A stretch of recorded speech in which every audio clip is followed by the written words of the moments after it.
I used to think I was just quiet, introverted, shy.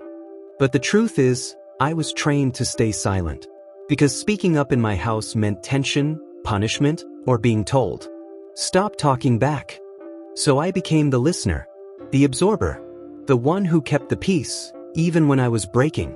I thought I was just a people pleaser, someone who loved making others happy. But really, I was a child who learned that love had conditions. That if I performed well, I'd get a smile. If I made no mistakes, I'd get affection. If I was perfect, I'd be safe. They called it personality, but it was just pain in disguise.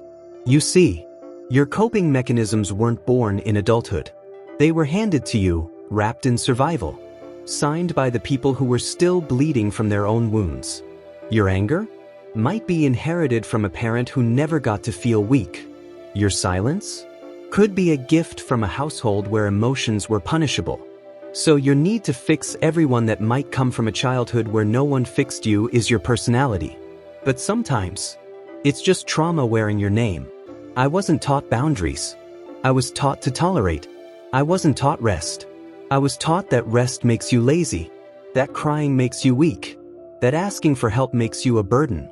So I carried everything, quietly, proudly, painfully, until one day, I broke down. Not because I was weak, but because I was never built to carry everyone's expectations and still pretend I was fine.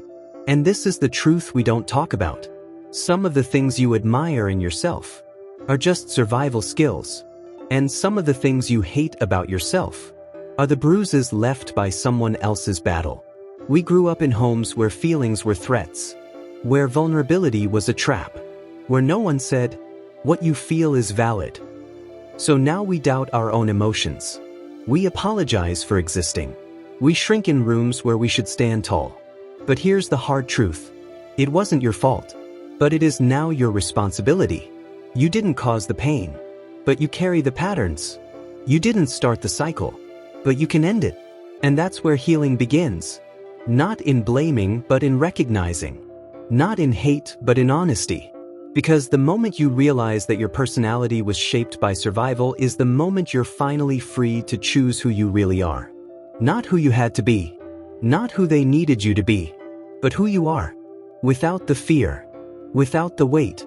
Without the performance. You are not your trauma. You are not their mistakes.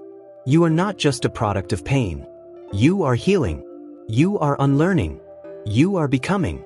And that is the most honest thing you've ever done. Hit the like button and subscribe for more.